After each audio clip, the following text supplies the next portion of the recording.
Probably Wendy's. I'm not gonna force and say Benihana's like all these other Houston rappers do. So why did you decide to become a lyricist, to take lyricist route instead of just doing like drum music? I mean, I just hear what's going on in Houston.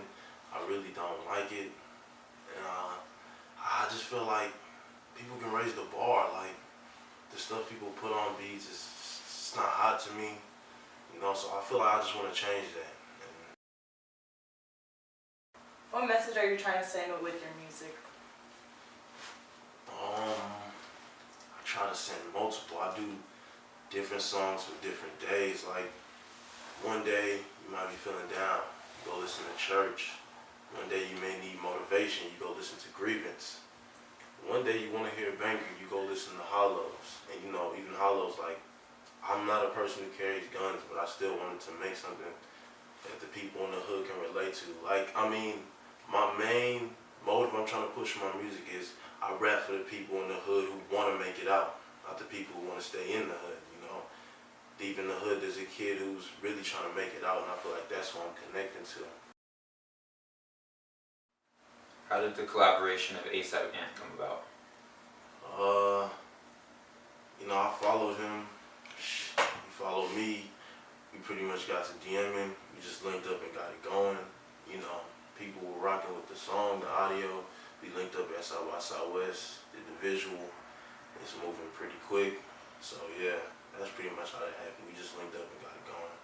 And do you see yourself making any more projects with ASAP Ant or anyone else in the ASAP mob? I was supposed to link up with 12, but you know, he's been busy, tied up, tour with the mob, but I mean, maybe at a later time, yeah. Who is Swivel Complex and what is your relationship with him? Swivel Complex is, he's more than a friend. That's really like a brother. Even though we don't speak much, you know, he helps me a lot. I recorded a couple of songs off of my first tape, The Departure. We did Rap Emporium with him in his house. Vitra, I sent this verse over. You know, he's definitely like a very cool, humble guy. You know, he takes his time with all his projects. He has been off the scene. You know, my relationship with him is like, we really, like I said, we don't talk much, but I know it's always gonna be there.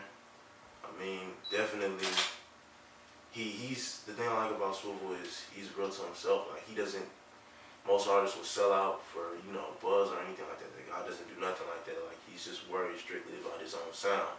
You know, if he doesn't think you're good, he's not gonna make music with you just because you get 1,000 retweets, you know. How is Asylum established and how many members are in it now compared to when you first started the group? It started off with just me and Jonas, like 11th grade. You know, we'll be freestyling in the back of the class, hitting the pencil up on the desk. Right now we got, you know, E9, himself, me, Kelvo, you know. We had a couple other dudes, but they bailed out because they were only down for the cause, you know, they didn't really help. So I mean, yeah, I mean, it started off small. We got it tight, but we recently added Trey Mitch, because, you know, we've been rocking with him tight, and we feel like he's a great asset to the team. But yeah, we're trying to keep it tight, definitely. We don't want too many people, but I mean, we're looking for some artists, you know. We're looking for some people, but I mean, I got my eyes on one. You know, I'm really trying to like develop people, you know, because I look at myself already as a label exec. Like, I'm looking for artists, you know, even if they're dead out trash. But if I see them trying, you know, I'm willing to work. When did you decide that you're going to take music seriously? Well, I started off in 8th grade.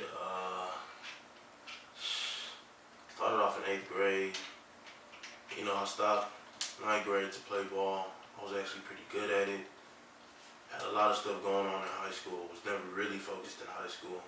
You know, my basketball dreams got cut short by a coach. I would say his name, but I'm really not rocking with him.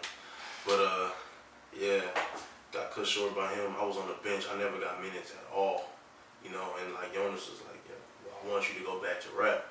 I know you're talented, and I already knew the people, I knew the moves, I knew the right people to connect with. So, you know, once I got the right push, the music was there, it was popping over the internet. So, yeah, and that's led to real life success already. So, just trying to keep it going, gotta keep the numbers increasing, and keep the buzz going, pretty much. But yeah, for the most part, you know, pretty much after like senior year, freshman year in college, you know, I bought a little mic. It was like a $30 mic. Put it in my dorm, you know, and I just started recording tracks. And like the first track was terrible, and like I actually had a swivel on that. But the second track, it was called La La, and I released it. It was like over like this beat that ISO had made. It was just like boom, it just boomed over the internet. You know, the women were really fucking with it. It was like the beat was really for the woman. I put a little bit of classic rhymes on there, and it just went. And after that, you know, the studio was still on my dorm. I kept making tracks in there because I didn't really know nobody at that time. I didn't know any studios. You know, I kept doing that. Kept just grinding, praying every day. Stuff just kept getting better, kept getting better. After that, it just kept popping off. More people started reaching out, shouting out, you know. Then, you know, here we are a year later, and I'm top 25 in Texas, according to these blogs and everything. But I mean, you know, still just grinding every day, because, you know, I'm not satisfied. I need $1 million. So since you're not doing regular like drill music just like everybody else, how hard is it to push your music with your style in Houston or in Texas? I mean, yeah, I spoke on this on the last interview. Like, it's not even like the drill music movement. That's that, you know. But like me being a virgin, not smoking, not drinking, you know, it puts me in a bracket to already kind of be creative. Because, you know, like even that, like G Herbo's a very talented drill artist, you know.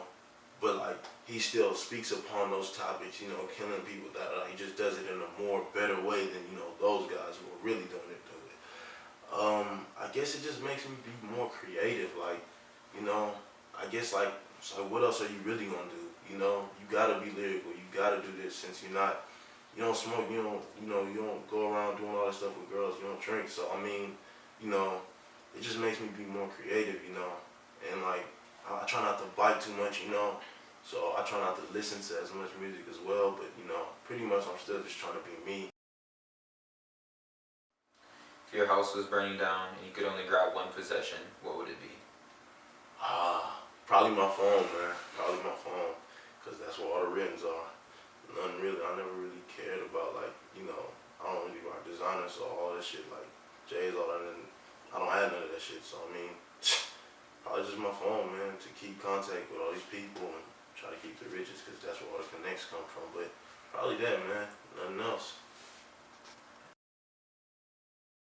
What's your favorite place to eat in Houston or Prairie View? Man, I don't even eat out much. Like I really a homebody, but probably Wendy's. I'm not gonna force to say Benihana's like all these other Houston rappers do. Man, IHOP or something chill, really cheap, nothing expensive, obviously, but yeah. So I'm getting Waffle House. Yeah, something like that. Nothing really, you know, too expensive. Nothing too broke down, but yeah, Wendy's, Waffle House, something like that. Anything cheap. With a bag. Fuck any nigga who doubting accomplishments. Agnes, I miss you, I'm straight on some conscious shit. I got a feeling I'm next out the city, cause my dedication is overcommitted.